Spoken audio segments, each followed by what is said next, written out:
Hannah Whitaker slammed both suitcases onto the porch of a stranger's house, turned around, and told the bus driver to go on without her. Her hands were shaking. Her heart was pounding so hard she could feel it in her back teeth. She wasn't brave. She wasn't certain. She was 42 years old, 300 miles from anything familiar, and she had just agreed to marry a man she had never once met, a man with 6 sons who had already buried one woman they loved. She told herself she wasn't afraid. She was lying.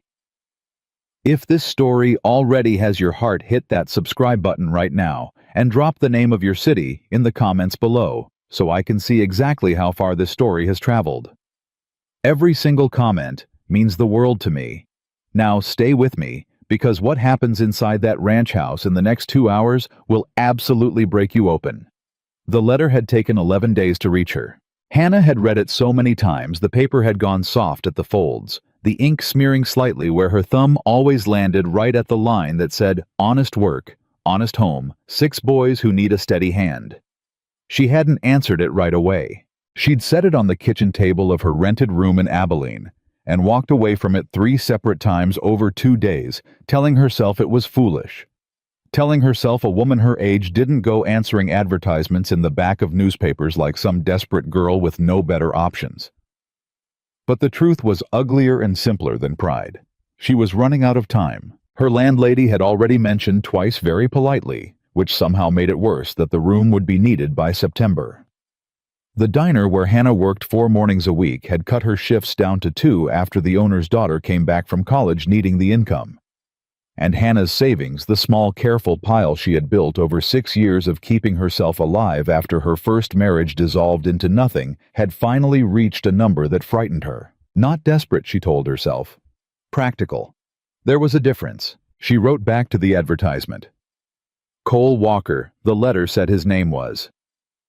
Walker Ranch, outside a town called Millhaven, southeast Texas. She wrote carefully 3 drafts before the final one, honest about her age. Honest about the fact that she was not a small woman, and never had been honest that she had no children of her own and no experience running a cattle operation.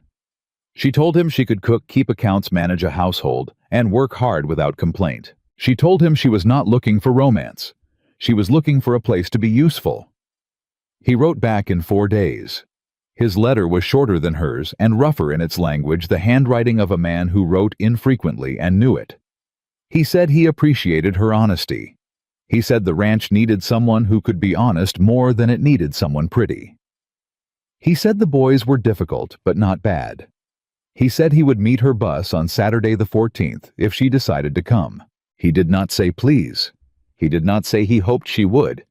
But at the very bottom, in letters slightly smaller than the rest, as though he had added it after putting down the pen and picking it back up, he wrote, "The youngest one is 8. His name is Sam. He has a hard time sleeping." Hannah had read that line 7 times. Then she booked the bus ticket. The ride from Abilene to Millhaven was 4.5 hours through flat, sun-bleached country that shimmered at the edges in the July heat. Hannah sat in the second row behind the driver and watched Texas roll past the window and thought about every decision that had led her to this seat on this bus, going toward this particular unknown. She was not a woman given to self-pity. She had made a deliberate practice of refusing it, but she allowed herself in the privacy of her own mind on that long bus ride to feel the full weight of what she was doing. She was 42 years old. She was going to marry a stranger. She was going to become a stepmother to 6 boys she had never met. She pressed her hand flat against the bus window and watched her own reflection stare back at her from the glass, and she said very quietly, not quite aloud, "You can do this. You have done harder things." She wasn't entirely sure that was true, but she said it anyway. Cole Walker was standing at the edge of the gravel lot outside the Millhaven bus station when the bus pulled in, and Hannah recognized him before he recognized her. Recognized him because he was the only man standing still in a lot full of people moving. He was tall-weathered in the way that outdoor men get weathered, with forearms that showed years of labor and a jaw that hadn't decided yet whether it was braced for a fight or just accustomed to holding tension. He was holding his hat in both hands in front of him, turning it slowly by the brim, which Hannah would later understand was the closest Cole Walker ever came to showing nervousness. He spotted her when she stepped off the bus with her 2 suitcases. She watched him take her in, all of her the full weight and shape and age of her, and she held her chin level and her spine straight, and let him look because she had written him an honest letter, and she was not going to start apologizing now for being exactly what she had said she was. He walked toward her. "Hannah Whitaker." "That's me." He reached out and took the heavier suitcase from her hand without asking. "Cole Walker," he said. "Truck's over here."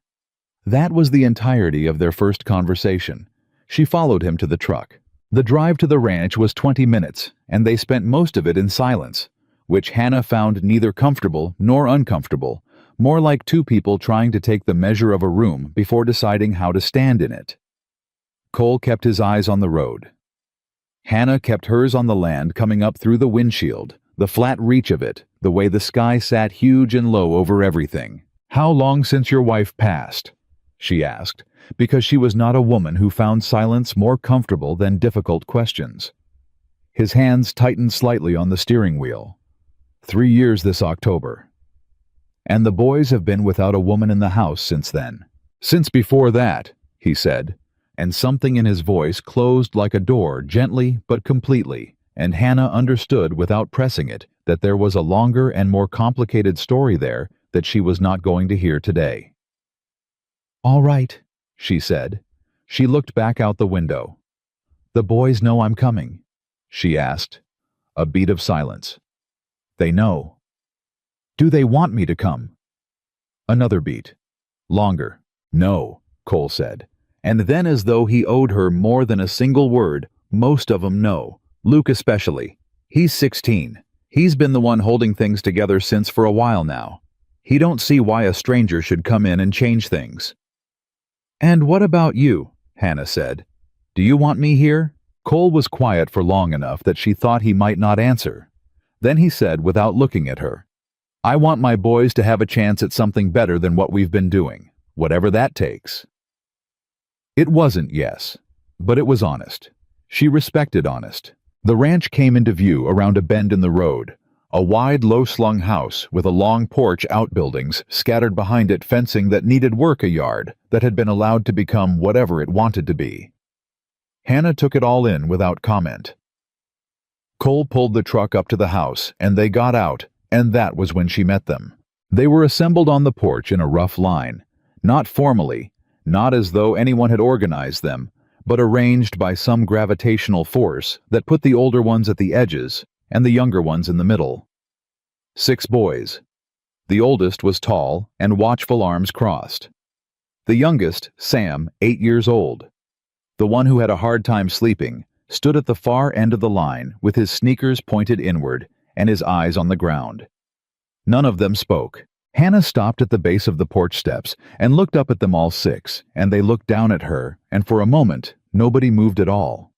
Then she said, "Which one of you is Sam?" The smallest boy's head came up. "Me," he said, barely audible. "I'm Hannah," she said. "I heard you're the one who makes sure everybody gets to bed okay at night." Sam blinked. "Nobody told me that." "I'm telling you now," Hannah said. "Important job." Sam looked uncertain but not closed. That was something. She looked along the line of them, then one to the next, not hurrying it. Dark eyes, light eyes, their father's jaw on most of them. Various stages of wariness and resentment and flat curiosity.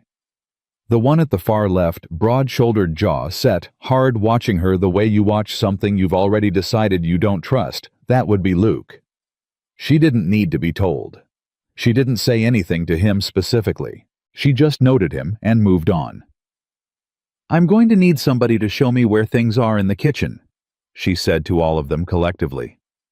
"I was on a bus for almost 5 hours, and I haven't eaten since this morning. I imagine some of you haven't eaten either." There was a shuffling silence. Then a boy of about 12, she would learn his name was Danny, said, "There's not much in there." "There's always something," Hannah said. She picked up her suitcase and climbed the porch steps, and the line of boys parted to let her through, and she went inside. The kitchen was worse than not much. It was the kitchen of a household that had been surviving not living canned goods shoved into a cabinet without order. A cast iron skillet with old grease hardened in the bottom, sitting on the back of the stove. The kind of accumulated neglect that comes not from laziness, but from exhaustion and grief, and nobody knowing quite whose job it had become to care. She stood in the middle of it and looked at it for a moment. Then she opened the cabinet. Pinto beans, 2 cans of tomatoes, a partial bag of cornmeal, some dried onion, a half-used jar of bacon grease on the back shelf that she opened and smelled and decided was still good. Behind her she heard someone come in. She didn't turn around. "You can make something out of that," said a voice young male, unconvinced. "I can make supper out of that," Hannah said. She pulled the cornmeal forward. "Get me a bowl from whichever cabinet has the bowls." A pause. Then the sound of a cabinet opening a bowl being set on the counter beside her. She turned and looked. It was Danny, the 12-year-old, watching her with an expression that was trying hard to be skeptical, but was losing the battle to plain hunger. "You know how to make cornbread?" he asked. "I know how to make cornbread that'll make you want to sit down before it's out of the pan," Hannah said. "Wash your hands and help me, or go sit down. Either way's fine." Danny washed his hands. That was the beginning of the first small thing. She made skillet cornbread and a pot of pinto beans with dried onion and the bacon grease. And it was simple food. Nothing remarkable, but she made it right. The cornbread golden and crisp at the edges. The beans long simmered, even though she'd only had 40 minutes seasoned carefully with what little she had. She found a chipped pitcher and filled it with water from the tap. She found mismatched plates in the cabinet above the sink and set them on the table without worrying about whether they matched. "Who else is in the house?" she called toward the doorway. "Everybody," Danny said from where he was watching the cornbread. "Except Luke." Luke went out to the barn. "Go tell him supper's ready," Hannah said. Danny looked uncertain. "He might not come." "Tell him anyway." Danny went. She heard the screen door bang behind him. She did not know if Luke would come to the table. She did not know if most of them would. She set 7 places regardless, put the food in the middle, and stood at the kitchen counter and waited. They came, not all at once, and not without the particular reluctance of people who hadn't sat at the same table in a long time and weren't sure how to do it anymore. But they came, the older boys drifting in 1 or 2 at a time, the younger ones following Sam, last of all climbing into a chair at the end and sitting with his hands folded in his lap, like he'd been told to wait. Luke came in last. He stood in the kitchen doorway for a moment, taking in the table. The food the assembled brothers, Hannah standing at the counter, and his expression was something she couldn't quite read. Not exactly anger, not exactly grief, more like a person who has braced for impact for so long they no longer know what to do when the impact takes a different shape than expected. He sat down. He didn't say anything. Hannah sat too, at the end across from Cole, and she looked at the faces around that table. 7 people who were not yet a family and might never be. 7 people eating beans and cornbread off mismatched plates in a kitchen that smelled like years of going without. And she felt something settle in her chest that was not happiness and was not certainty, but was something close to resolution.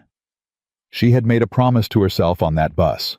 Not a grand promise, not a dramatic one, just a quiet, private, unspoken one that she would keep or she would leave, but she would not stay and fail to try. Cole cleared his throat. "Boys," he said with the particular awkward formality of a man unaccustomed to making announcements. "This is Hannah. She'll be staying on." Silence around the table. Then Sam said, without looking up from his plate, "She said I was important." Nobody quite knew what to do with that. Danny said, "The cornbread's real good." Luke said nothing, but he ate.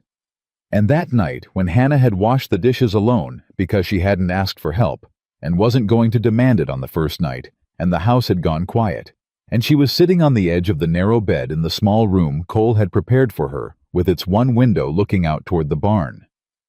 That night she heard something in the hallway outside her door. Soft footsteps. A pause. Then nothing. She sat very still. After a moment, she got up and opened the door. The hallway was empty, but there was a flashlight on the floor just outside her door. Small yellow plastic, the kind a child would keep. She picked it up. She looked down the hallway toward the closed door at the far end that she had been told was Sam's room. She understood. She went back into her room and left her own door open 3 inches. In the morning, the flashlight was gone. But Sam was the first one at the breakfast table, sitting in the same chair, hands folded again, waiting. Hannah set a plate in front of him without comment. "You like eggs?" she asked. "Yes, ma'am," Sam said. She cracked 4 eggs into the pan. That was the second small thing, and somewhere between the first and the second small thing, without her planning it or naming it something in that broken, dusty, grief-worn house, had shifted not much. Not enough to see yet, barely enough to feel. But it had shifted. And Hannah Whitaker, who was not brave, and not glamorous, and not young, and not the woman anyone had imagined or wanted or sent for cracked eggs into a hot pan on a summer morning in a stranger's kitchen, and told herself, this is how it starts. One day, one meal, one small thing at a time. The days that followed were not gentle. Hannah had not expected them to be. She had understood from the moment she stepped into that kitchen, the grease-hardened skillet, the bare cabinets, the silence that sat over the house like something with weight, that this was not a place in the middle of healing. This was a place that had stopped trying. The difference mattered. She woke every morning before 5, not because anyone asked her to, not because Cole expected it, but because the house needed someone to decide that the day was worth starting. And in the absence of anyone else willing to make that decision, she made it herself. She started the coffee first always because she had learned in the first 3 days that the smell of coffee was the only thing that moved the older boys out of their rooms before 6:30 without an argument. Then eggs. Then whatever she could assemble from what remained in the pantry, which was most mornings, not much. But Hannah was a woman who had spent years learning how to make not much into enough. And she applied that skill without complaint, and without drawing attention to the fact that she was applying it. Cole noticed. He didn't say so directly. He was not a man built for direct acknowledgement. But he started appearing in the kitchen doorway in the mornings, while she cooked coffee cup in hand, leaning against the frame in a way that was trying to look casual, and wasn't entirely succeeding. The third morning, she handed him a plate without turning around. He took it. He sat at the table. He ate. That was their agreement. Unspoken, settled without negotiation. She would feed them, and they would show up to be fed, and somewhere in the repetition of that simple exchange, something might eventually grow. The boys were harder. Not all of them, not equally. Danny had decided within 48 hours that Hannah was acceptable, which he communicated by following her from room to room, asking questions about cooking, about where she was from, about whether she had ever seen a rattlesnake, about whether she thought the Dallas Cowboys were going to have a decent season. Hannah answered every question as though it deserved a real answer, because it did, because Danny was 12 years old, and questions were how 12-year-olds decided whether to trust you, and she understood that. The younger 3, Sam and the 2 middle boys she was still sorting out, 9-year-old Eli and 11-year-old Marcus, circled her at a cautious distance that grew slightly smaller each day. Sam had stopped leaving the flashlight outside her door after the first week, but he had started appearing at her elbow at odd moments, not speaking, just present the way a child hovers near something they want to believe is safe, but aren't certain of yet. Eli asked her one afternoon if she knew how to fix a bike chain, and when she said she reckoned she could figure it out, he brought the bike to the back porch and watched her work on it with the focused intensity of a boy conducting an important experiment. Marcus was quieter than the others, a boy who expressed himself mostly in drawings that he left on the kitchen table sometimes, and then disappeared before she could comment on them, and Hannah made a point of leaving a brief note beside each one. Good one.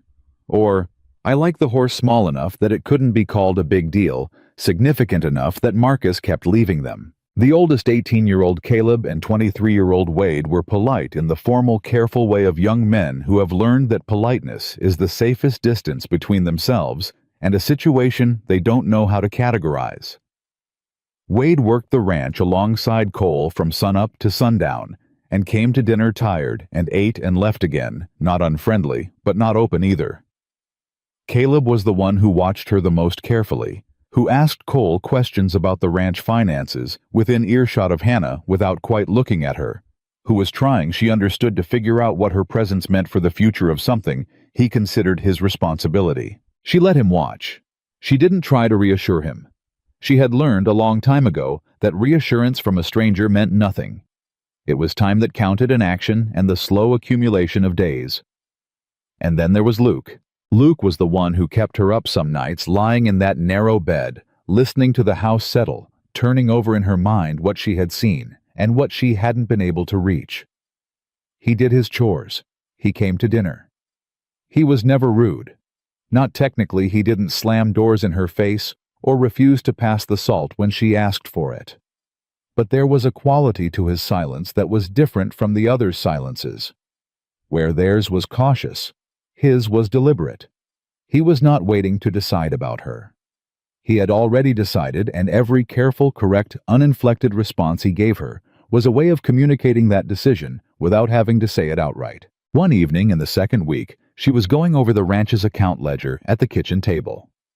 After dinner, Cole had given it to her without much explanation, just set it in front of her, and said she was welcome to look at it, if she wanted to get a sense of things, and she had looked at it, and then spent 3 hours trying to figure out if the numbers were as bad as they appeared to be, which they were when Luke came into the kitchen for a glass of water.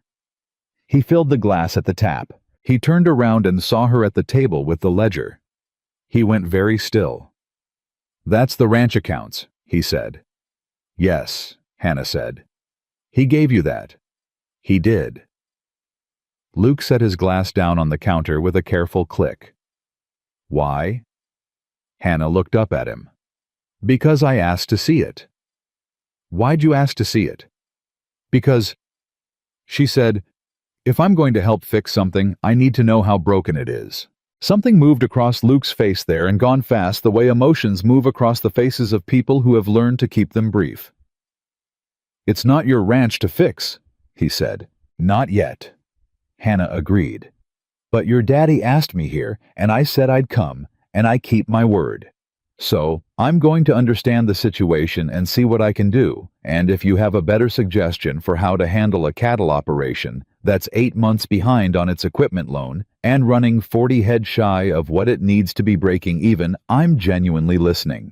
She said it without heat, without challenge in her voice, just the plain statement of a plain fact.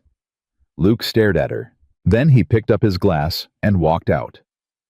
But in the morning, when she came downstairs before 5, there was a piece of paper on the kitchen table, a list in handwriting she didn't recognize of 3 suppliers in town who Cole used to have accounts with before the accounts went unpaid and the relationships went cold. Next to each name, a note about who to talk to and what the specific situation was. She didn't know for certain it was Luke, but she had a strong feeling. She folded the paper and put it in her apron pocket and didn't mention it to anyone. That was the third small thing.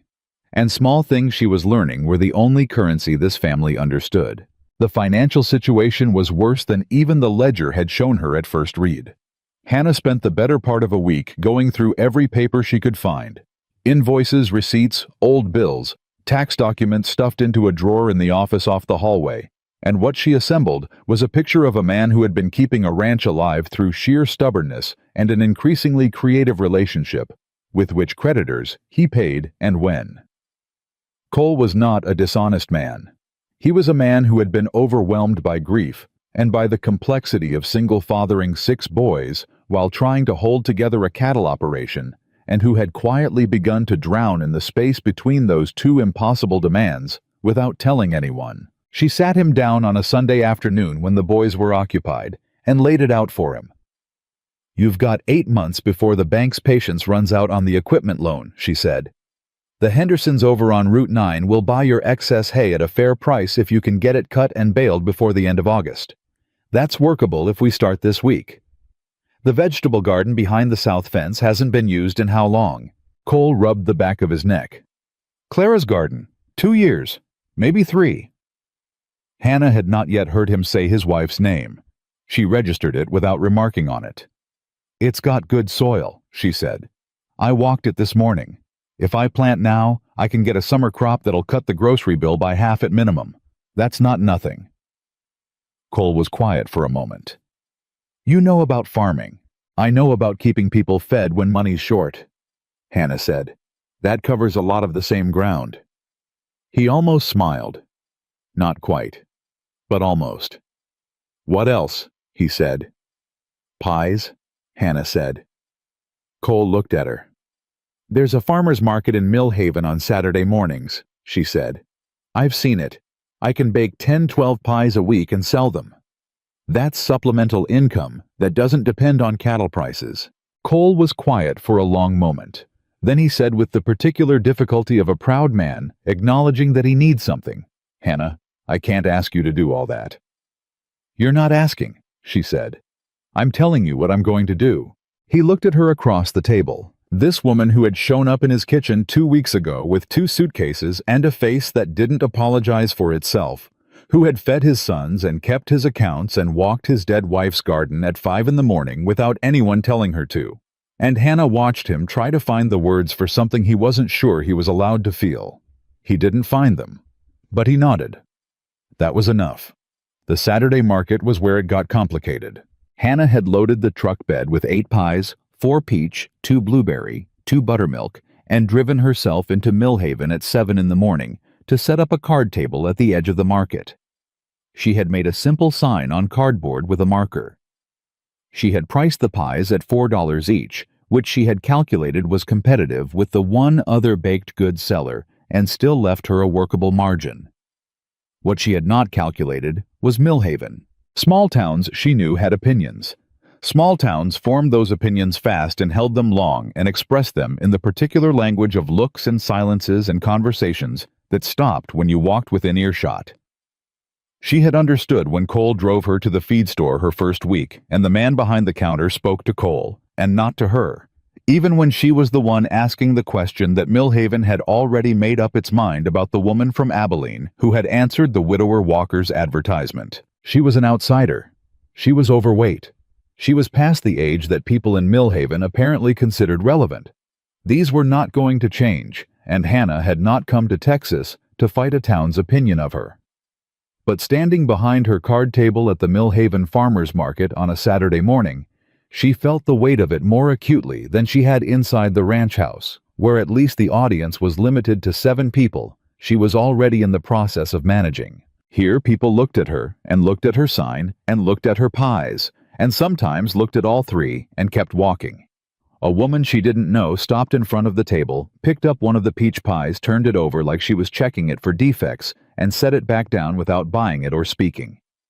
Hannah smiled pleasantly and said nothing. Another woman, older, silver-haired. The kind of Texan woman who wore her confidence like a second skin. Stopped and said not unkindly, but not gently either, "You're the one who answered Cole Walker's ad." "I am," Hannah said. The woman said. She looked at the pies. "Those real peaches." "Picked them myself off the tree behind the east fence," Hannah said. "Canned my own filling this week." The woman looked at her for a long moment. Something shifted in her expression just slightly, not warmth exactly, but reassessment. "I'll take 2, she said. She paid and walked away without another word. By 10 o'clock, Hannah had sold 6 of the 8 pies. By 10:30, she had sold them all and taken 2 orders for the following Saturday. She drove back to the ranch with $32 in her apron pocket and a head full of plans for next week, and when she got back, Danny was sitting on the porch steps and saw her face and said, "You sold them all." "All of them," Hannah said. "I told Marcus they'd sell," Danny said with the satisfaction of a boy who had been right. "He said nobody was going to buy pies from a stranger." Hannah climbed the porch steps. "People will always buy a good pie," she said. "That's the one reliable thing I know about human nature." She was almost through the door when she stopped. Luke was standing at the far end of the porch arms, crossed, leaning against the railing. He had clearly been there when she pulled up. He had clearly seen her get out of the truck. He had not moved or spoken. She looked at him. He looked at her. "Good," he said. Just that, one word. Good, she said. She went inside. It was not friendship. It was not acceptance. But it was the first word he had offered her that wasn't the careful, deliberate minimum of a boy committed to keeping his distance. And Hannah tucked it away, in the same pocket where she kept the folded list of suppliers and the memory of Sam's flashlight on the floor, and Danny washing his hands without being told twice, and she added it to the small growing collection of things that told her she was still in the right place. 3 weeks in, Cole asked her quietly at the end of a long evening whether she was finding it manageable. He meant the house, the boys, the situation. She thought about Luke's one-word offering on the porch, about Sam appearing at her elbow, about the $32 and the 2 orders for next Saturday, and the ledger that was still frightening, but slightly less frightening than it had been a week ago. Yes, she said. Cole looked at the table. They're not easy. No, Hannah agreed. But they're not trying to be difficult either. They're just scared. Cole was quiet for a long time.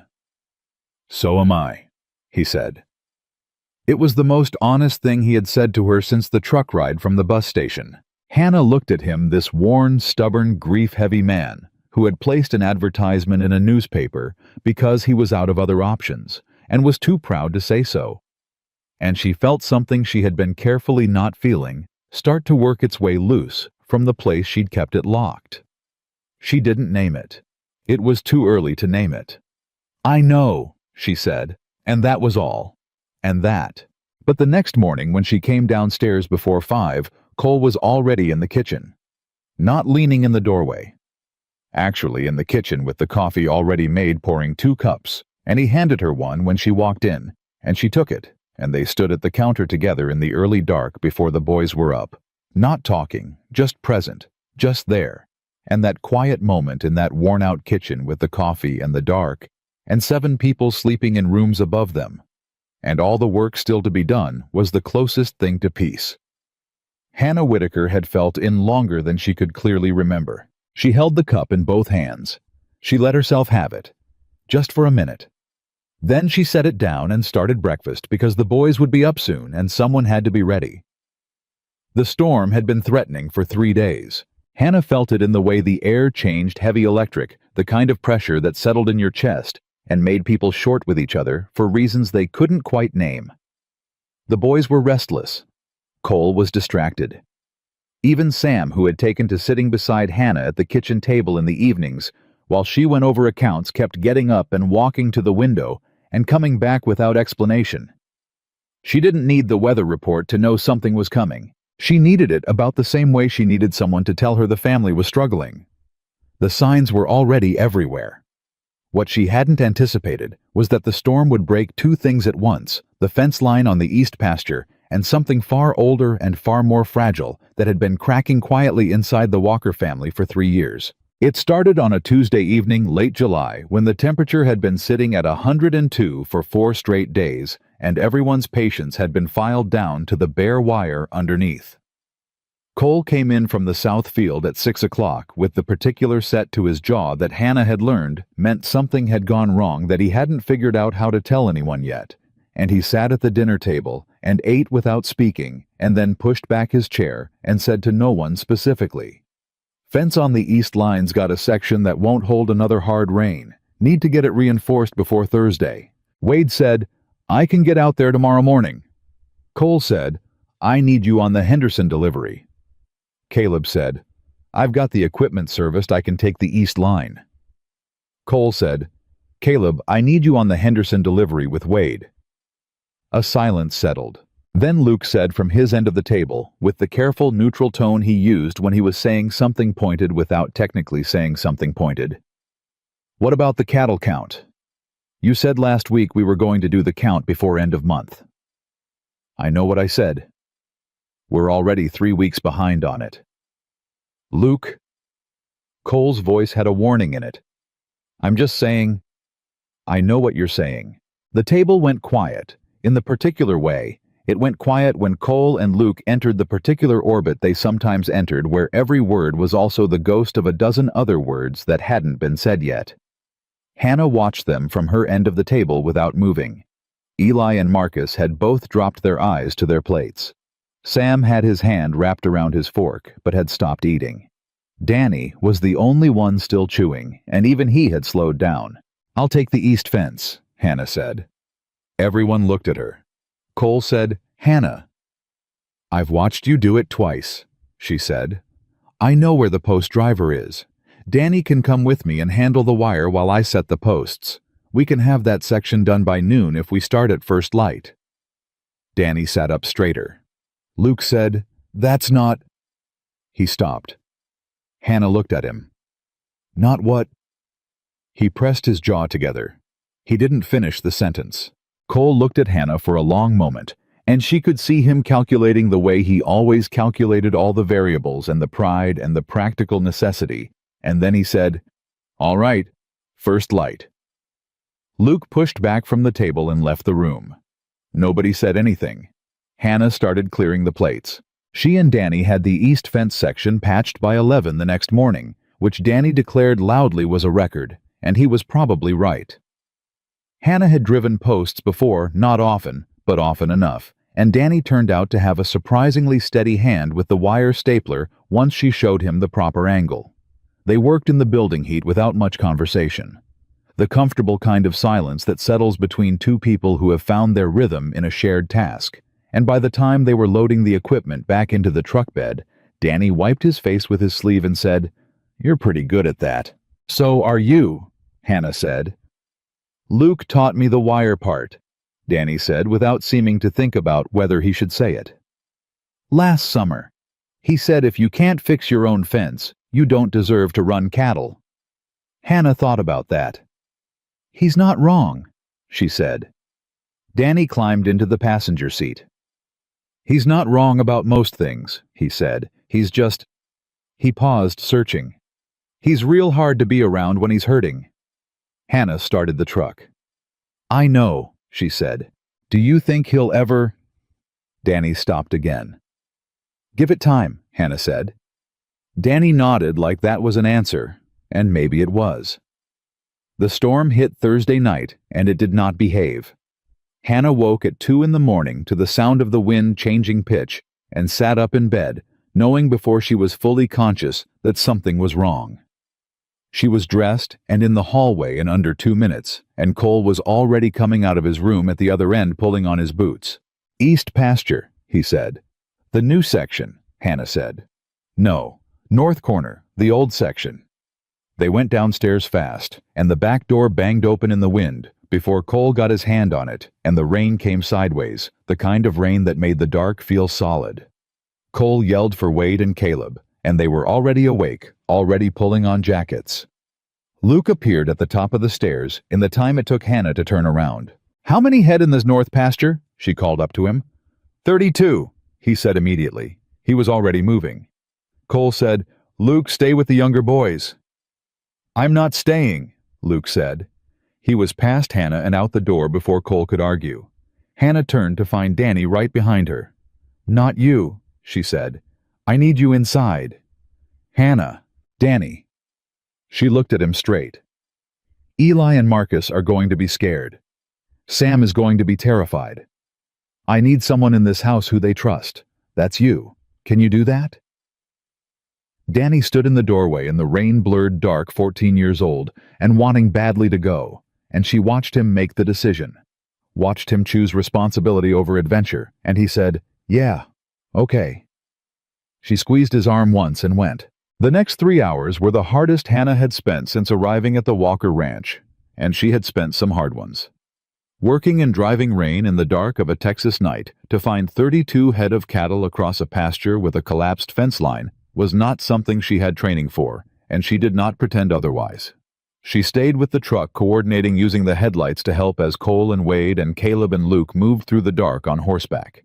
She kept track of the count on a notepad she kept dry under her jacket, calling numbers between Cole and Wade on the two-way radio. Cole had tossed her before he mounted, and when a group of 8 came back through the gap in the fence line, she was there to direct them. Standing in the rain in the headlights, arms out, not thinking about how she looked, or how wet she was, or how her boots were completely destroyed. By 4:30 in the morning, they had 30 of the 32. by 5:15, they had 31 at 5:40. As the rain began to lighten and the sky turned the particular gray that came just before dawn, Luke came in from the east end of the field, leading the last animal, a young heifer that had gotten herself stuck in the low drainage ditch at the property's edge, and his horse was mud to the shoulder, and he was mud to the waist, and he was breathing hard, and he looked at Hannah standing by the truck with her notepad, and he said, voice rough, "That's 32. 32, she confirmed. He nodded. He dismounted. And then something shifted in his face. Something quick and terrible. The way feeling moves through a person who has been holding it back for a long time and has finally run out of the physical strength to keep holding, and he turned away from her and pressed one hand against the side of the truck and stood there with his back to her and his head down and his shoulders doing the thing shoulders do when a person is fighting with everything they have not to break apart in front of someone. Hannah stood very still. She did not move toward him. She did not speak. She gave him the only thing she had to give in that moment, which was the dignity of not being witnessed too directly, and she turned and made a note on her notepad that didn't need making and counted 30 seconds and then said to the field rather than to him, "Your dad's going to need that horse rubbed down before anything else." A pause. Then horse, "Yeah. You did good work tonight," she said, still to the field. Silence. Then, "So did you." She heard him take a breath, steady himself. And then she heard him lead the horse away toward the barn, and she let out a breath of her own slow and careful, and looked out at the gray dawn coming up over the Walker Ranch, and the 32 cattle in the north pasture that were accounted for and safe. It was not the moment everything changed, but it was the moment she understood that the change was possible. Cole found her by the truck 10 minutes later. He was mud-soaked, exhausted, and wearing the specific expression of a man who has been pushed past a certain point and has arrived somewhere on the other side of it that he doesn't have a name for yet. "You should go in," he said. "So should you. Hannah." He stopped. He looked at her. In the early gray light, with the rain down to a drizzle, and the whole long terrible night behind them, there was something in his face she hadn't seen before. Not the careful management of a man keeping things functional, not the formal gratitude he offered when she solved a practical problem, but something rawer and less controlled. "What you did tonight, the radio, the count, staying out here, you didn't have to do any of that. I live here," she said simply. Cole looked at her for a long moment. Then he said, "Clara used to say that. I live here," like it answered everything. Hannah felt the weight of that land somewhere between her ribs. She didn't fill the space it made. She just let it be there. "She sounds like she was a smart woman," Hannah said. Cole's jaw worked. "She was," he said. "She was a real good woman." "I know," Hannah said. "Your boys tell me that every day, the ones who talk, and the ones who don't." Cole looked at the ground between them. When he looked back up, his eyes were red at the edges, in a way he was not going to acknowledge, and that Hannah was not going to acknowledge either. "Thank you," he said, "for tonight." Hannah nodded once. She went inside, but the storm had cracked something open, and what came through the crack in the next 3 days was not what anyone expected. It started the morning after when Luke came to breakfast. That wasn't unusual. He always came to breakfast because Luke was nothing if not dutiful. What was unusual was that he sat down and looked at Hannah directly across the table, which he rarely did, and said, "The north corner post is going to need full replacement, not just reinforcement. We should do it before the next rain system." Hannah said, "I agree. I was thinking Saturday." "Wednesday's better," Luke said. "Rain's forecast again for the weekend." "Wednesday then," Hannah said. It was the first time they had agreed on anything, and they both knew it, and neither of them made anything of it which was exactly right. But Cole had heard it, and Hannah caught the brief flicker of something across his face, something relieved and fragile before he looked back at his coffee. That was the first crack. The second came from a direction she hadn't expected. Caleb found her in the office Thursday afternoon, where she was updating the accounts after confirming the Henderson payment had cleared. He stood in the doorway with his arms crossed, which was his thinking posture, rather than his defensive one. She had learned the difference, and he said, "I've been looking at some of those numbers." Hannah set down her pen. Which numbers? Itch. The overall picture. He came in and sat across from her. He was 23, the oldest, the one who carried the ranch's future in his head like a weight he'd picked up so long ago he'd stopped noticing it. If the hay sale to Henderson goes through and the market pies keep selling at the rate they're selling... He paused. It's not fixed, but it's different than it was 2 months ago. It is, Hannah said. Caleb looked at the ledger, then at her. You've done that. We've done it, Hannah said. I didn't bale that hay alone. Caleb was quiet. He had his father's jaw and his father's habit of holding things in his face until they were sorted, and she waited him out. I was going to leave, he said finally. Before you came, I had a job offer in Houston, management training for an oil company, good money. He stopped. I turned it down because I didn't think the ranch would survive if I went. Hannah looked at him steadily.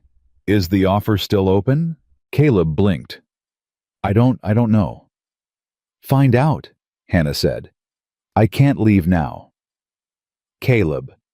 She leaned forward slightly. What your father needs from you is not for you to give up your life for this ranch.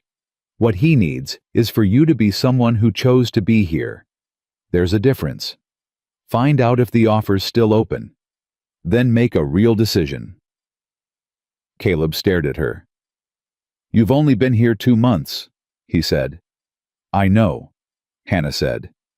Is anything I said wrong? A long silence. No, he admitted. He got up and left. Hannah picked up her pen and went back to the ledger, and her hand was steadier than she expected it to be because something had just shifted again. Another small, irreversible thing, and she was beginning to understand that this was how families healed.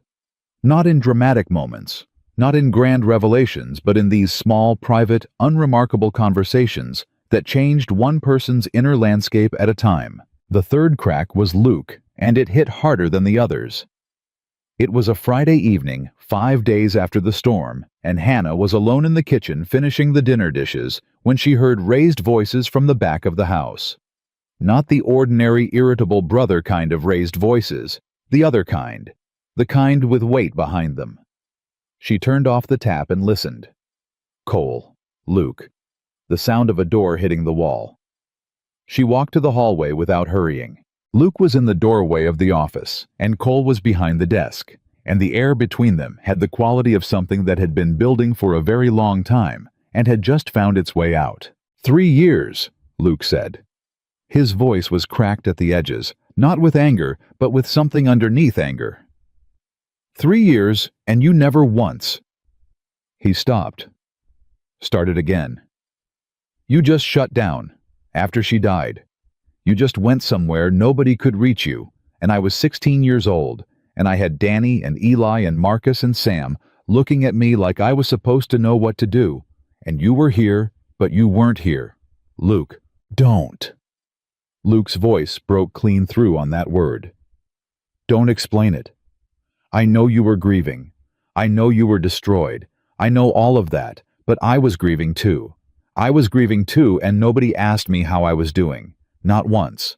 Not you, not anyone, because I was the oldest one home, and so I was supposed to just handle it. Cole was on his feet, and Hannah had never seen him look the way he looked in that moment. Not old, not tired, not the stoic, weathered man she had come to understand, but something younger and raw and absolutely leveled. You're right, Cole said. Luke stopped. You're right, Cole said again, and his voice had a quality Hannah had never heard in it before, something broken open and completely undefended. I failed you. I failed all of you. I know that. I have known that every single day, and I didn't know how to fix it, and so I kept going the only way I knew how, and I left you carrying things a 16-year-old boy had no business carrying, and I am so sorry, Luke. I am so sorry. The silence that followed was the loudest thing Hannah had ever heard. Luke's face did something complicated and devastating, the face of a young man who has been braced against a door for years and has just felt the pressure on the other side release all at once and doesn't know yet how to stand upright without it. Hannah stepped back from the hallway. She went back to the kitchen. She didn't go back to the dishes. She just stood at the counter with her hands flat on the surface and listened to the silence from the office, and then the sounds that came after the silence, and she closed her eyes and let the relief of it move through her. She had not done that. Cole had. Luke had. Between them, with nothing but the truth and the willingness to finally say it. But she had stayed in this house long enough that it could happen. And sometimes she had learned sometimes the most important thing you can do is simply refuse to leave. When Cole came into the kitchen 20 minutes later, his eyes were red, and his face had the particular rawness of a man who has just laid down something very heavy, and he looked at Hannah at the counter, and she looked at him, and neither of them said a word about what had just happened in the office. Cole poured himself a glass of water. He drank it. He set it in the sink. Then he said quietly, "That dinner you made Wednesday, the brisket."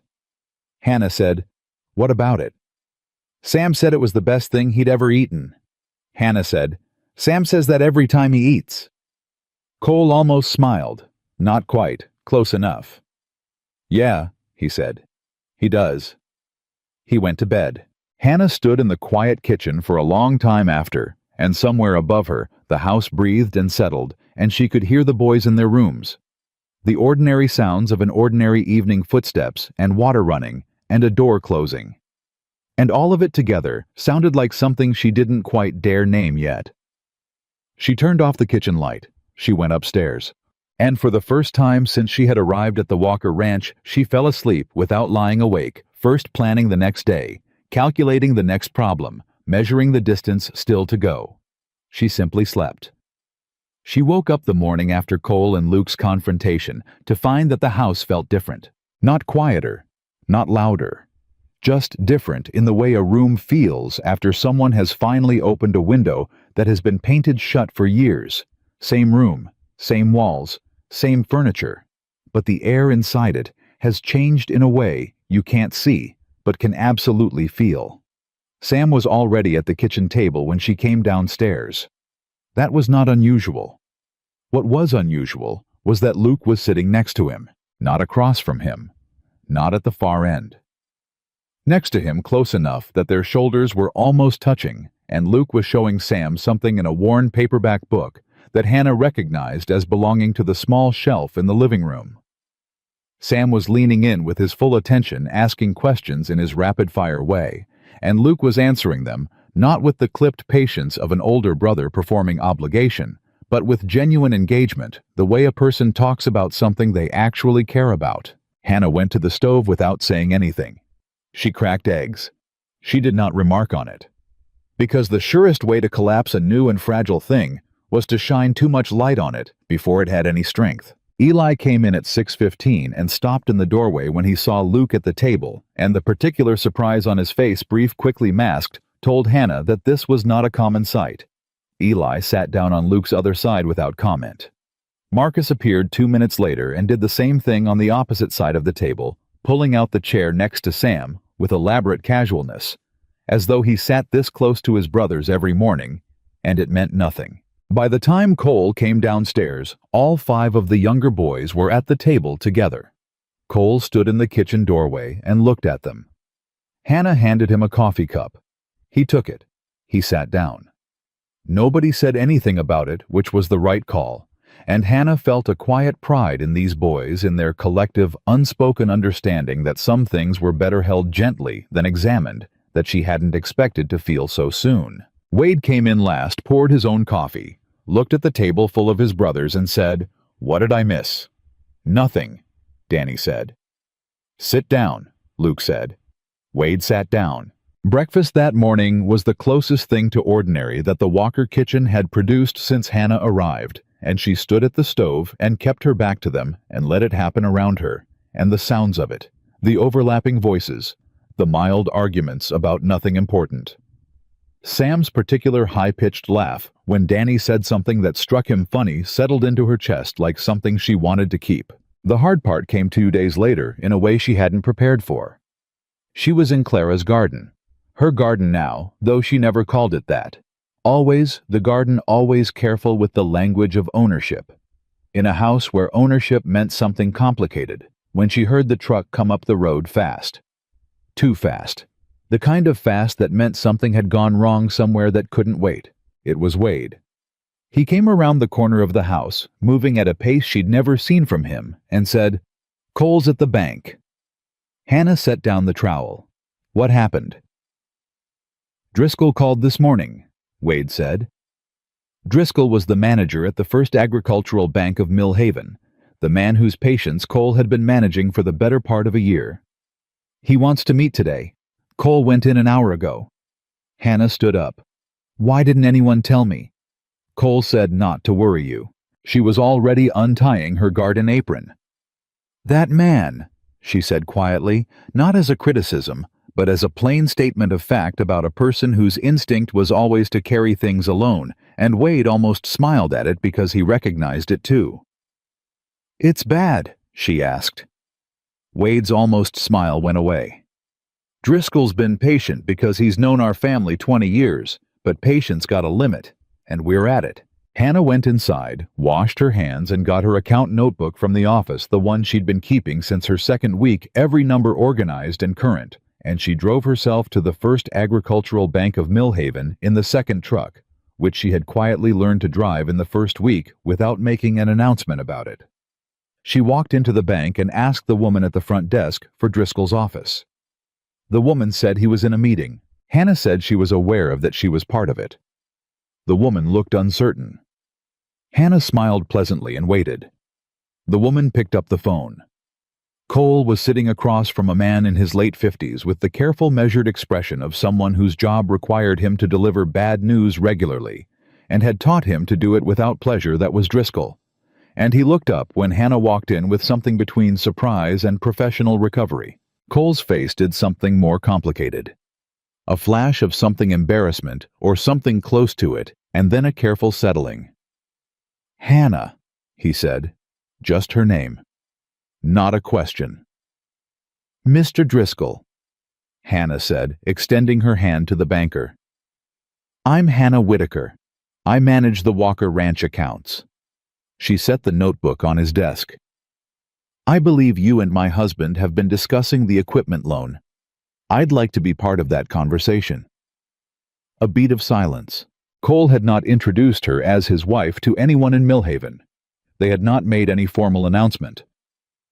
What they were to each other was still technically in the arrangement stage. She had arrived, she had stayed, he had not asked her to leave, and the understanding between them had been building in the particular wordless way that understanding built between two people who communicated primarily through action. She had called him her husband. She felt Cole go very still beside her. Driscoll looked at her account notebook, then at her, then at Cole. Cole said, "Mr. Driscoll, this is my wife."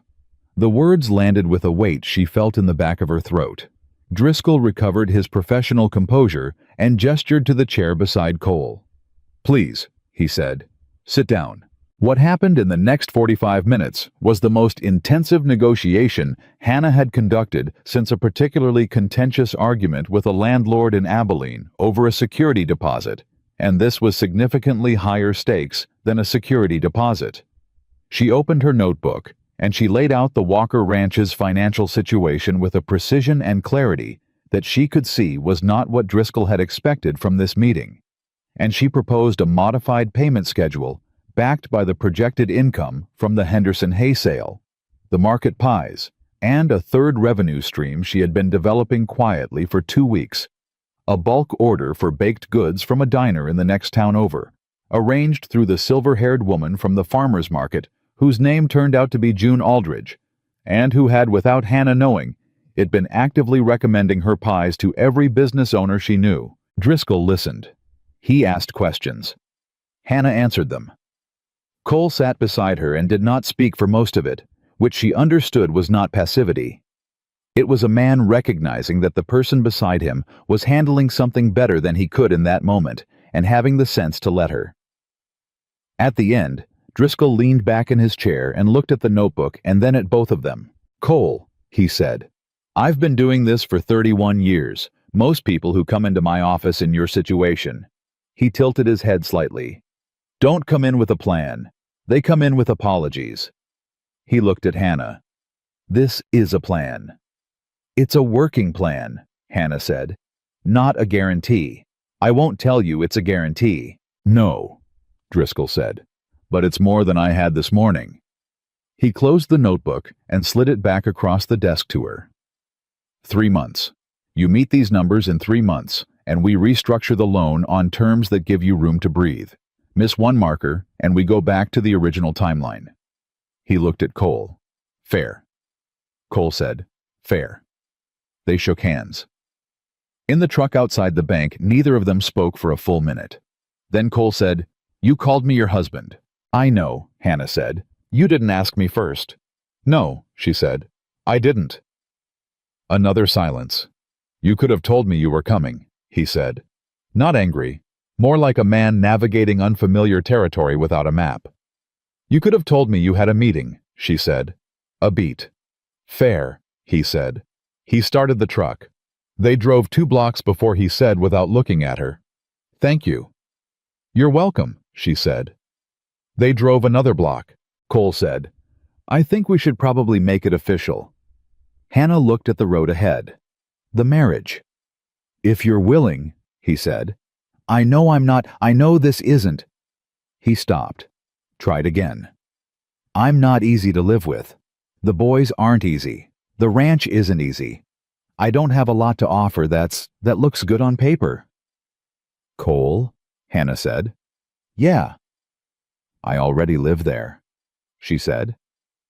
And I haven't left. He was quiet, then roughly, No, you haven't.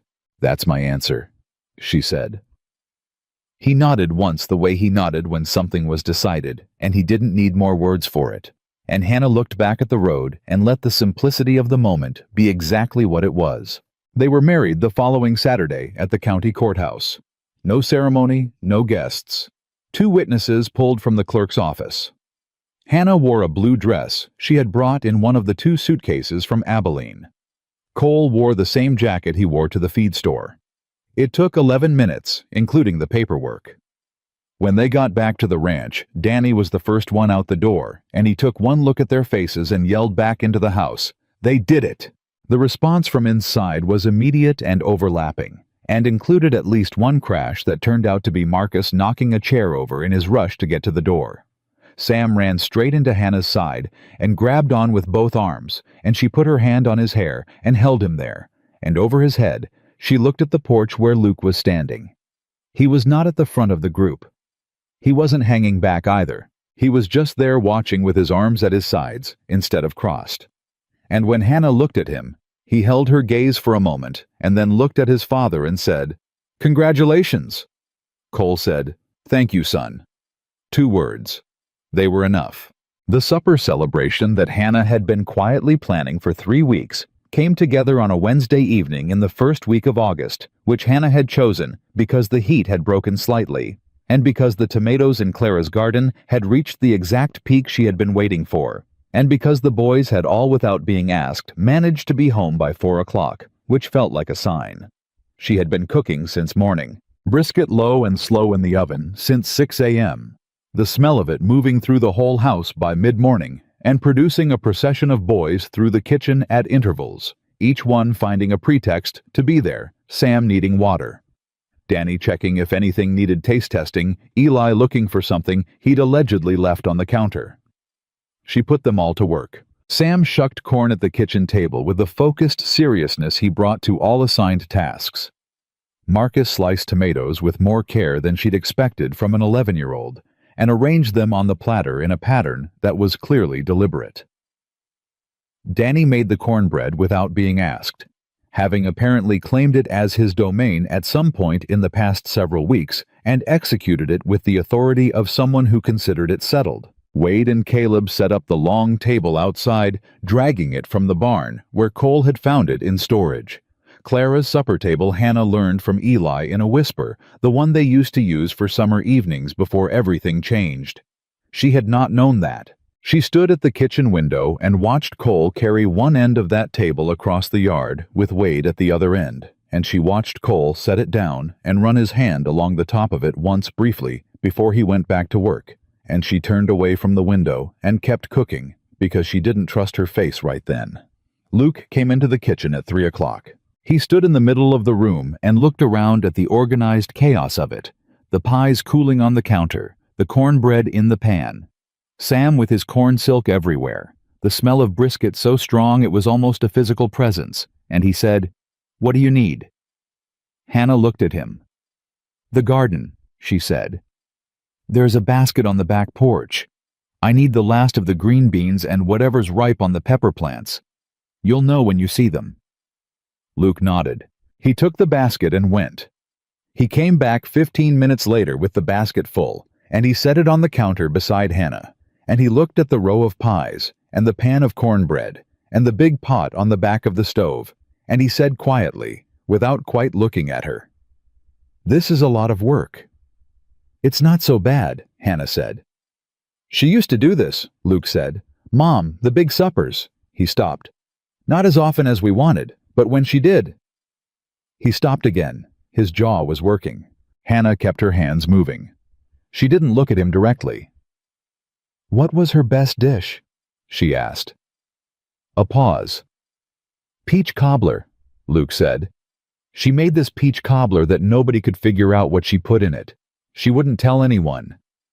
Hannah was quiet for a moment. "I have a pretty good peach cobbler," she said. Luke looked at her. "It's not the same," she said immediately. "It won't be the same. I know that." "No," Luke said, slowly. "But it's pretty good," she said. Something moved across Luke's face, something complicated and young and grieving, and underneath all of that, something that was working its way carefully toward something else. "Okay," he said. He pulled up a chair and sat at the kitchen table. He stayed there the rest of the afternoon. He didn't say much. He answered Sam's questions when Sam directed them at him. He ate the edge piece of cornbread that Danny offered him without ceremony. He watched Hannah work, and she let him watch, and nobody made anything of it. When the supper finally came together outside as the evening light went long and gold over the Walker Ranch, the table full. All 8 of them seated brisket and cornbread and green beans and tomatoes and cobbler, still warm from the oven. Cole sat at one end and Hannah sat at the other. And between them stretched 6 boys and 3 years of grief and 1 whole summer of small, stubborn, irreversible things. Cole looked down the length of the table. He started to say something, stopped. He tried again. "I'm not good at speeches," he said. "Nobody asked for a speech," Wade said. "I know, but..." He looked at Hannah. "I want to say in front of all of you that this woman showed up in this house when it was barely holding together, and she held it together. And she didn't have to. And I want you to know that I know that." He looked at his sons one to the next. "And I want you to remember this. Tonight. This table. Because this is what we're going to be from here on." Silence. Then Sam said, "Can we eat now?" The table broke into laughter. Real laughter, unguarded, the kind that hadn't come from this family in a long time. And Hannah felt it land somewhere deep and permanent. And she looked at the faces around her, and let herself for the first time since stepping off that bus, with 2 suitcases and a lifetime of disappointments, feel something that she recognized even now, even careful as she was, as something very close to home. The laughter from that supper table did not disappear with the evening. It stayed in the house the way good things sometimes stay. Not loud, not obvious, but present in the way the air in a room is present, felt rather than seen. Hannah noticed it in the mornings first. The boys came downstairs differently. Not dramatically differently, not in any way she could point to and name, but the quality of their arrival in the kitchen had shifted from the careful, self-contained movement of people sharing a space to something that looked more like people coming home to a place they had some claim on. Sam started talking at breakfast. Not the careful, minimal responses he had offered in the first weeks, testing each word before he released it, but actual talking about dreams he'd had, about things Danny had said, about a book Luke had given him to read about, whether Hannah thought a dog would be a reasonable thing to ask for at Christmas. Hannah answered every question with full attention and never once indicated that the volume of them was anything other than welcome, because it wasn't. Sam's voice in the morning was one of the best sounds the Walker kitchen had ever produced, and she knew it, even if she never said so. Luke was the one she watched most carefully in the weeks after the supper. Not because she was worried, because she was paying attention to something she had worked a long time toward, and wanted to see clearly now that it was actually happening. He was different in ways that were small, and therefore significant. He stopped positioning himself at the edges of rooms. He stopped engineering his exits from conversations before they could go anywhere real.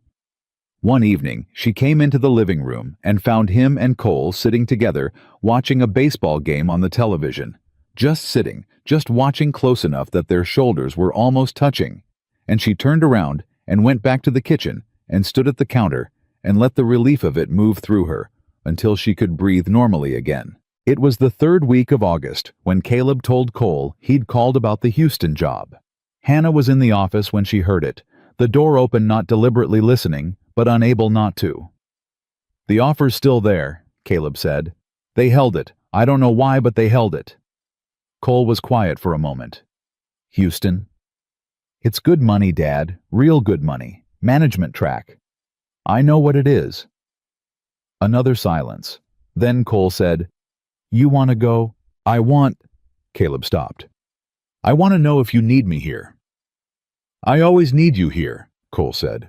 "That's not the question. The question's whether me needing you here is reason enough for you to stay." Hannah pressed her back against the wall in the hallway and did not breathe. Caleb said, "Hannah said something like that to me, a couple months ago." "Did she?" "Yeah." A pause. "She said there's a difference between choosing to be somewhere and staying, because you feel like you can't leave." Cole was quiet for a long time. Then he said, "She's right." "I know she's right," Caleb said. "That's why I'm asking you instead of just going." Another long silence. "Go," Cole said. His voice was rough but steady. "Go and do something good. Come home when you can. That's all I'm asking." Hannah heard Caleb's exhale from 20 feet away. "Yeah," Caleb said. "Okay." She pushed off the wall and went back to the kitchen before either of them could find her in the hallway, and she stood at the sink with the water running over her hands and felt the particular ache of something that was both a loss and exactly right at the same time.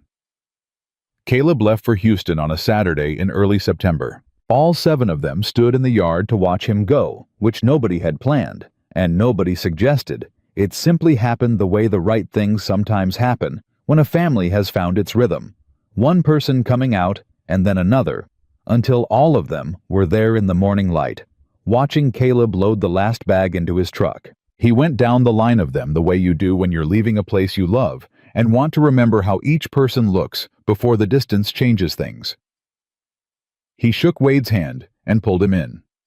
He scrubbed Danny's hair, which Danny loudly objected to.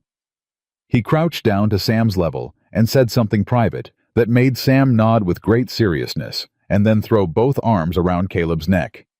He stopped in front of Hannah last. He was 23 years old and broad-shouldered and had his father's jaw and his mother's eyes, and he looked at Hannah for a moment with an expression that held more than he had words for. "You fixed it," he said. "No," Hannah said. "I just stayed." Caleb shook his head slightly. "You don't give yourself enough credit." "And you don't give your family enough," she said.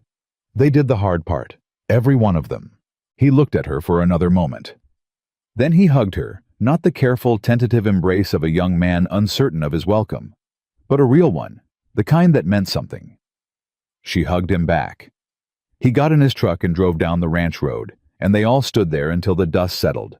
And then Sam slipped his hand into Hannah's, and she held it, and nobody said anything for a minute, because there was nothing to say that the moment hadn't already said. Cole put his hand on her shoulder. She reached up and covered it with hers. The 3-month deadline Driscoll had set arrived on a Tuesday. Hannah drove herself to the bank alone. Cole had offered to come, and she had told him to stay on the ranch because the Henderson's second payment was due to clear that day, and someone needed to be there to confirm it. That was true. It was also true that she wanted to walk into that office herself and lay the numbers down herself and let them speak for themselves without anyone beside her, not because she needed to prove something to Driscoll, but because she needed to prove something to herself, and she understood the difference. Driscoll reviewed her numbers for 11 minutes. She counted. He closed the folder. He looked at her. "Mrs. Walker," he said, "you hit every marker." "I know," she said. "Not just hit," he said. "You exceeded the hay projection by 12%, and the supplemental income stream is running 40% above what you showed me in June." "June Aldridge's referrals," Hannah said. "I'd been conservative in my projection because I didn't know yet how reliable her network was. Turns out it's very reliable." Driscoll almost smiled. "Turns out," he said. He opened the folder again and pulled out a single page. "New terms. Extended repayment period, reduced monthly obligation. Gives you room to build a reserve before the next cattle cycle." He slid it across the desk. "If you're agreeable." Hannah read every line. She signed it. She drove back to the Walker Ranch with the signed copy on the passenger seat and the windows down because the September air had finally dropped to something that felt like breathing, and she thought about the woman who had sat on a bus 4 months ago, convinced she was being practical and not quite willing to examine whether she was also being brave. She had been both. She understood that now. Cole was on the porch when she pulled up. He had been watching for her, she could tell, in the way he was positioned, not seated, not working just there, which was its own kind of waiting. She got out of the truck. She held up the folder. He came down the porch steps in 2 strides. He took the folder, looked at the top page, looked at her. Then he did something she had never seen Cole Walker do. He laughed.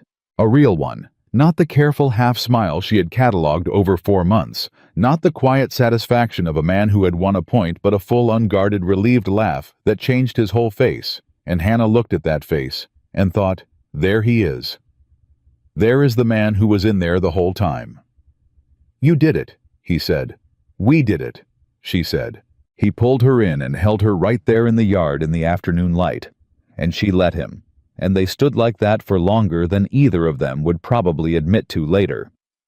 And over his shoulder, she could see the ranch, the garden, the patched fence, the barn, the house with its long porch, where 6 boys had stood in a line that first evening watching her like she was something they hadn't decided about yet.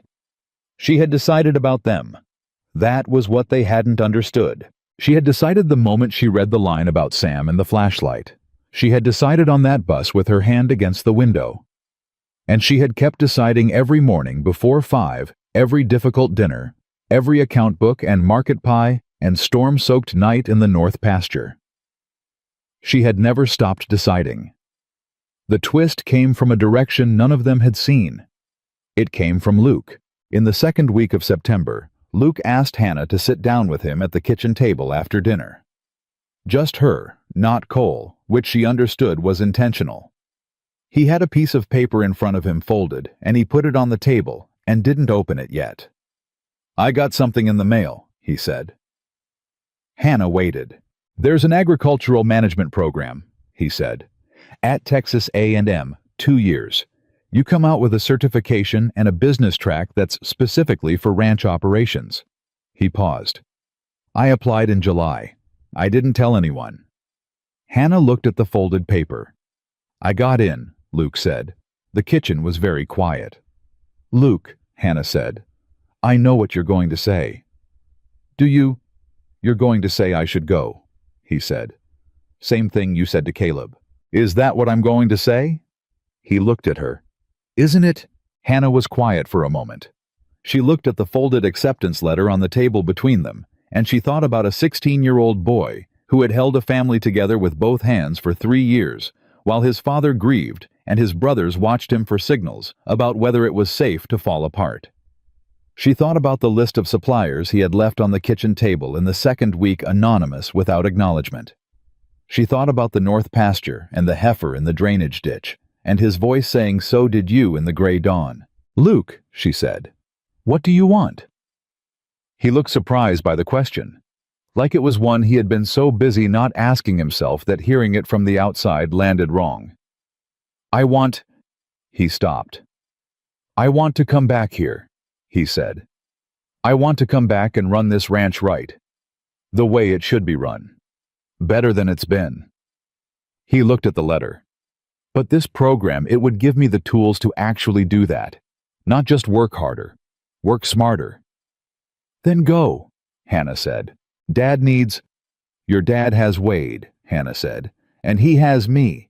And he has Danny, who is 14 and already better at fence work than men twice his age. And he has Marcus and Eli and Sam, who are growing up faster than any of us can track. She leaned forward slightly. The best thing you can do for this ranch is come back to it in 2 years knowing things none of us know now. That is not abandoning it. That is investing in it. Luke stared at the table.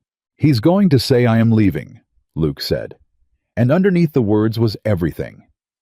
The 3 years, the flashlight burning nights, the weight of being the oldest one home, the fear that leaving meant repeating what he had accused his father of. He's going to be proud of you, Hannah said. And if he doesn't say it the right way on the first try, I will make sure he says it again until he gets it right. Something cracked open in Luke's face, not apart, not breaking, but open, the way a door opens when someone finally turns the right key. You'd do that, he said. Not a question. I've been doing it since June, Hannah said. Luke looked at her for a long moment. Then he picked up the letter, unfolded it, and smoothed it flat on the table between them, and she could see the Texas A&M seal at the top, and the formal language of an acceptance, and her name would never be on it, and she was so proud she could barely hold her face still. Okay, Luke said. He told Cole that evening. Hannah stayed in the kitchen. She heard the conversation from there. Not every word, but enough, and what she heard was Cole's initial silence, which she had predicted, and then Luke's voice lower and steadier than she expected, laying it out clearly. And then Cole saying something she couldn't make out, and then a longer silence, and then what sounded like a chair scraping back and movement, and more silence of a different quality entirely. When Cole came into the kitchen 20 minutes later, his eyes were red again at the edges. He said, "Did you know?" "He told me tonight," Hannah said. "You talked him into it." "I didn't talk him into anything," she said. "He already wanted it. I just told him he was allowed to." Cole leaned against the counter and looked at her with the expression she had come to understand was his closest approach to undone the expression he wore when something had moved him past the place where his usual containment could hold. "I don't know how you do it," he said. "I listen," Hannah said. "That's all? I just listen." Cole shook his head slowly. "It's not all," he said. She turned back to the counter. "Go sit with him," she said. "He needs his father tonight, not me." Cole went. Luke left for College Station on a Sunday in late September. The send-off was louder than Caleb's. Danny had appointed himself the official event organizer, which meant there was homemade cornbread involved and a badly wrapped package from the younger boys that turned out to be a new work journal, and 3 pens presented with enormous pride by Sam, who had been personally responsible for the wrapping and was aware it was imperfect. Luke stood with the package in his hands and looked at his brothers and did not trust his voice enough to say much. Then he looked at Hannah. "The garden," he said. "The west bed's going to need replanting before first frost. The soil's getting compacted on the right side." Hannah said, "I know. There's a good amendment mix at the co-op in..." "Luke," she said. He stopped. "I know," she said again. He nodded. He got in his truck. He drove away. Sam stood next to Hannah and watched the truck disappear and then said in his precise and serious way, "He's coming back, though." "Yes," Hannah said. "Not like Mom," Sam said. The words were so direct and so quiet that Hannah felt them like a hand pressed flat against her chest. She crouched down to Sam's level. She looked at him straight. "Not like your mom," she said. "Your mom didn't choose to leave. Luke is choosing to go and choosing to come back. That's completely different. Do you understand that?" Sam thought about it with the focused seriousness he brought to important things. "Yeah," he said. "Okay," Hannah said. She stood back up. Sam slipped his hand into hers. She held it. The Walker Ranch moved into autumn, the way things move when they have found their right direction. Not easily, not without difficulty, but with the particular momentum of something that has been properly set in motion. The loan restructure gave them room to plan for the spring cattle cycle with real numbers instead of hope. The market pies had become a Millhaven fixture, and June Aldridge had introduced Hannah to 3 other women who ran small operations like hers, and between them they had begun something informal and useful that nobody had named yet, but that met monthly at someone's kitchen table and was, Hannah thought, the closest thing she had had to her own community in a very long time. Danny turned 15 in October and asked for a proper role on the ranch. Not chores a role, and Cole gave it to him with the appropriate gravity, and Danny took it with the appropriate seriousness, and Hannah watched it happen from the kitchen window and felt the kind of satisfaction that has no adequate name. Marcus had started leaving his drawings on the kitchen table again, but now he stayed when Hannah wrote her notes beside them, watching her face while she read. And one morning she wrote this, "One should be framed," and Marcus looked at it for a long time and then said, "Really?" And Hannah said, "Really?" And he took the drawing upstairs, and 2 weeks later she noticed it was hanging on the wall in the hallway, in a simple frame that she was almost certain Luke had sent money for, though nobody confirmed it. Cole in those autumn months became someone she had not quite seen coming, not different from who he was.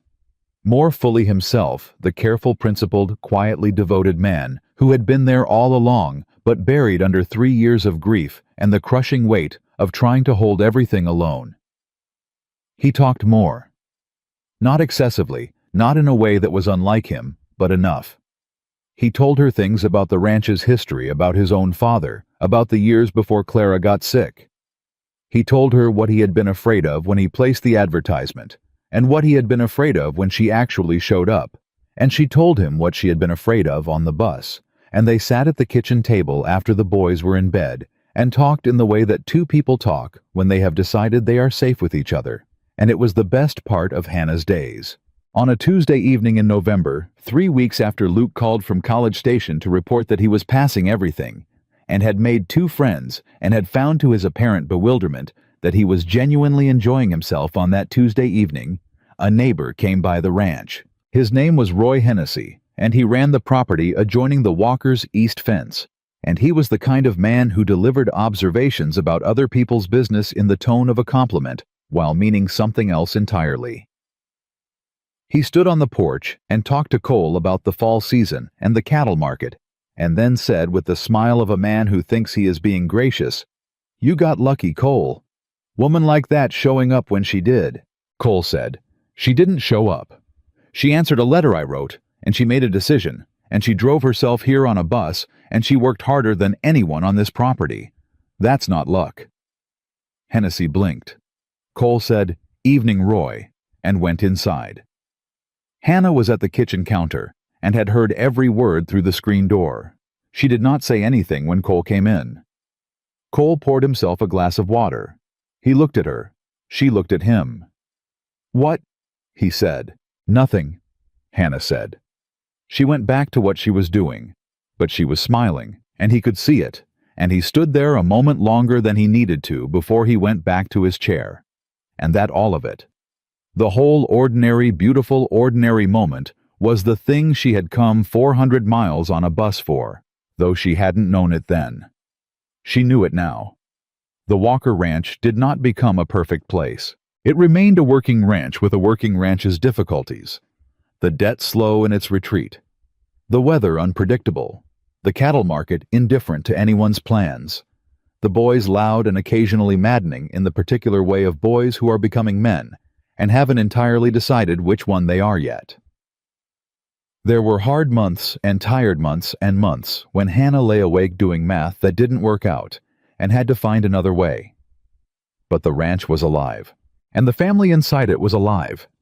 In a way it hadn't been for 3 years, talking, arguing, laughing, leaving and coming back, sitting at Clara's table under the summer strings of lights and in the close warmth of the kitchen in winter, and every configuration in between held together not by blood alone, but by something that blood alone had never been enough to build. Hannah Walker. She had taken his name without discussion, and Cole had not asked her about it, and neither had the boys, because it was simply understood. Stood in her kitchen on a December evening and listened to the sounds of the house around her. and they were the sounds of 7 people living fully inside the same walls. And there was nothing in her life she had come to before this that had ever sounded like that. Luke called on a Sunday to say his first semester grades were the best of his academic life. Caleb called on a Thursday to say he had gotten his first promotion. Sam asked on a Wednesday if he could get a dog, and Hannah said she would think about it, which Sam correctly interpreted as yes. Cole sat across from her at the kitchen table on a Friday night with the account books open between them and said, "We're going to be all right." And it was the first time he had said it without the particular caution of a man afraid to believe his own words. Hannah looked at him. "Yes," she said, "we are." And that was the truth. Plain hard-won and permanent of a woman who had shown up at the end of a long road with 2 suitcases and no guarantee, and had refused every single day in every small and unspectacular way available to her to stop showing up. Not because it was easy, not because she was certain, but because love, real love, the kind that holds and feeds and listens and stays, is not a feeling you wait to have. It is a decision you make every morning before the sun comes up, and Hannah Walker made it every day.